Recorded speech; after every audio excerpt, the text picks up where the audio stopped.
Okay, so the release review, this is where we talk about what we said we were going to do last time and what we got done this time. And I just want to point out this time we're getting more and more contributors to Aspen, which is amazing and awesome. And a lot of times we're not even sure necessarily what's coming from them, what's going to be done. So you'll always end up seeing even more than what, or you'll frequently end up seeing more than what's here. So things like the summon integration, we haven't even talked about that, was something that just came out of PTFS Europe. But this is what Bywater does. So on the left is the plan that we presented last time, and on the right is what we got done. We did do Palace Project, just like you saw. I did take Hoopla Flex off of that. We know we're going to have a little bit more work with Palace Project. We are looking forward to turning it on right now, but again, new APIs and just kind of refining some bits and pieces of it. It's a little tough to be working with two different e-content integrations at the same time, especially when they're both new APIs. So I just switched that to Palace Project and marked that one as done, and we'll do Hoopla Flex in a little bit. E-commerce updates ongoing. I left that one at working on it. We finished what we planned to do, but we also are planning on doing some more e-commerce updates for some other partners, maybe some new platforms and some fixes. So I left that one at working on it. The one we really wanted to get to, but did not quite get to this month, is the ungrouping the graphic novels from regular books. You'll see on the next screen, that's top of our list. I know that's top for the community.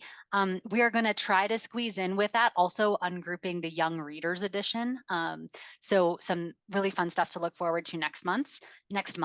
The updates to Symphony self-registration form, you saw Mark show a couple of those things. He also mentioned we still have a few more things we want to do for that, so I left that one at working on it.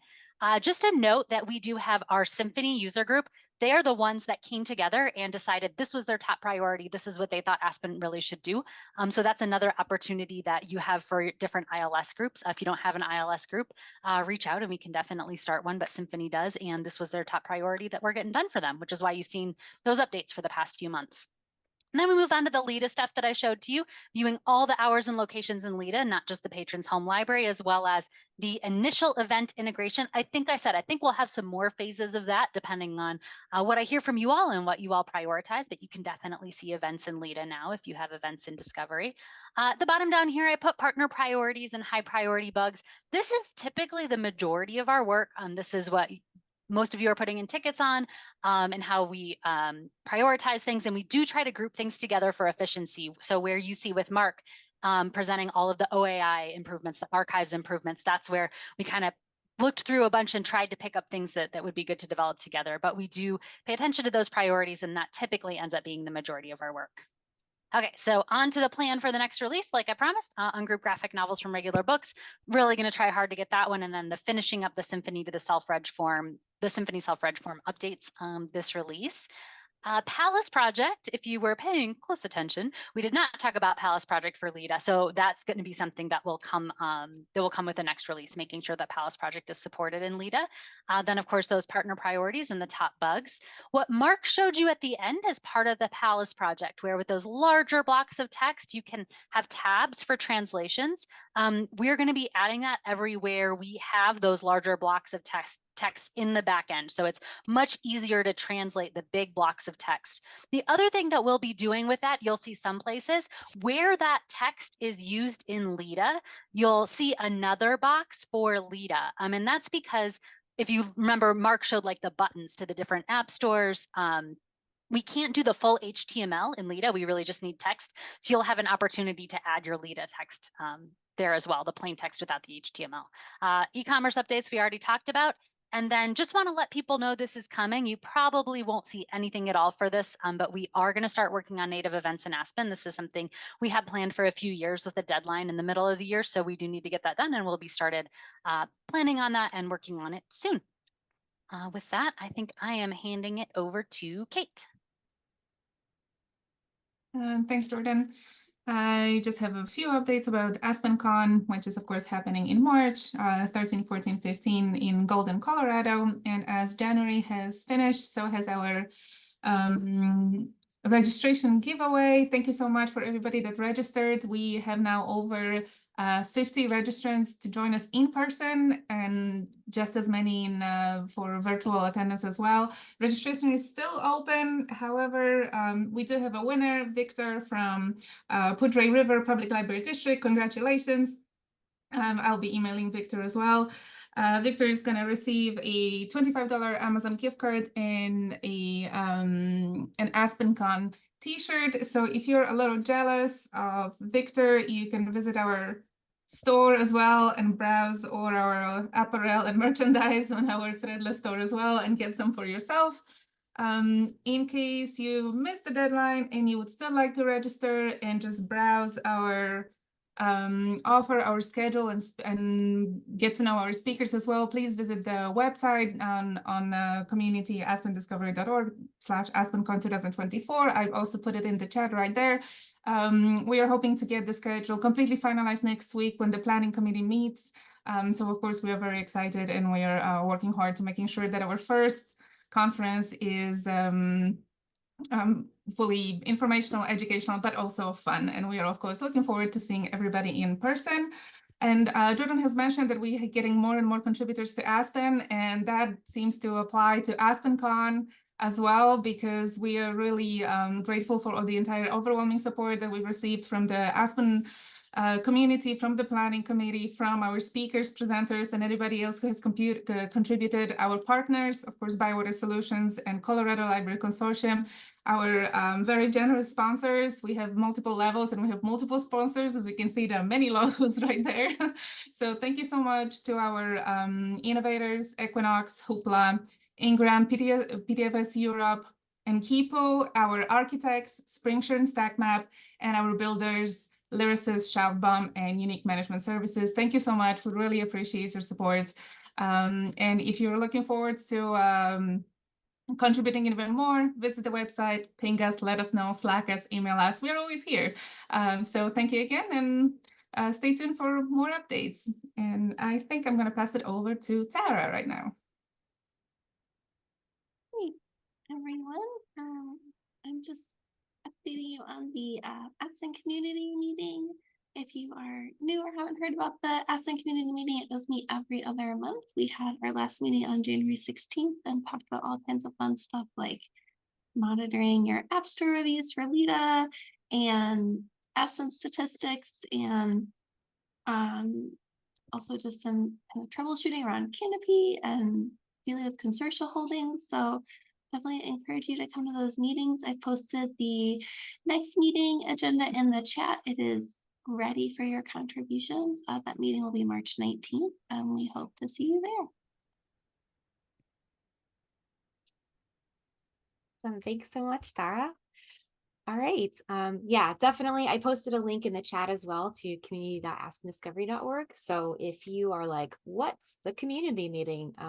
You can find the calendar of all the meetings that are going on that page, and you'll be able to copy that meeting to your calendar and join us. All right. I'm going to pass it over to Kelly for some outreach updates. Thanks, Morgan. I just have a few updates for outreach. We do have a PLA preview webinar coming up February 13th. So day before Thanksgiving. Give lots of love to both Koha and Aspen Discovery for those features we're going to highlight.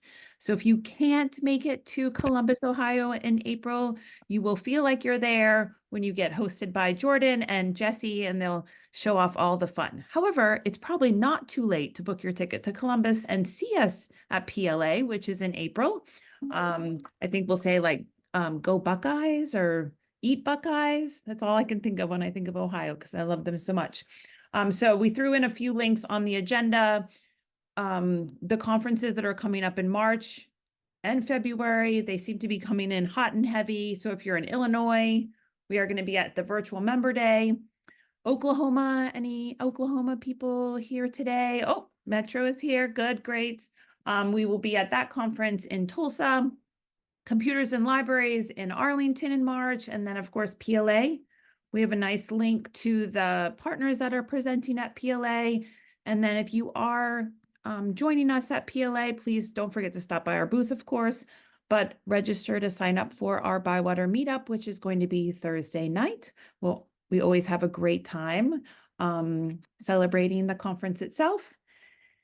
And then lastly, we are hosting and partnering with Des Moines Public Library to have an Iowa summit, and that is going to be in February. So this month, This is, if you're not familiar what summits are, this is just a great opportunity to network with fellow libraries around the state, or if you want to come from another state, that's great. We'll have great presentations from our partners and some good demonstrations. So it is a good full day of talking all things open source.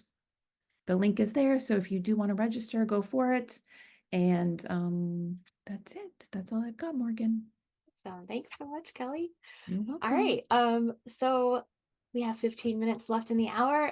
Now we are officially in open time. So does anyone have anything for open time? Any questions? Ideas? Anything? Not to immediately steal the mic, but I did want to mention, if you have a test server and branded Lita, you have beta apps. So this would be Swan, Wild, Black Gold in particular. If you could help me test Lita, that'd be nice. Like this test period, that'd be super helpful. Something that's also worth noting is you probably don't want to test 2402 discovery on 2401 Lita.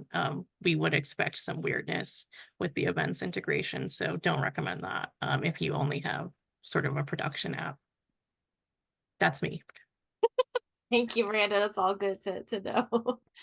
Yeah, testing Lita, we could use all the help we can get if you're willing. So we do have a question in the chat from Mountain View. Hi, Joy. Will StackMap be added to Lita at some point?